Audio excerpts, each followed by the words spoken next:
Out of 50, our next question is 8th question. So already we discussed independent sources, then we have a dependent sources. So almost all the dependent sources we are mentioning in diamond shape only. Why? Because we are taking a difference between independent and dependent sources. Based on that only we are taking here diamond shape. So in diamond D is there, D letter, first letter, and dependent sources also the first letter is D. So like that you have to blindly remember that whenever you can get it a dependent source in the sense diamond shape, you have to draw both voltage and current values in a diamond shape. D you remember always, okay.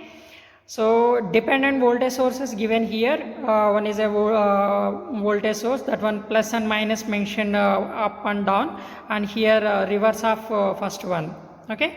And dependent current source in the sense we have to write it flow of current direction, one is a upward direction, another one is a downward direction.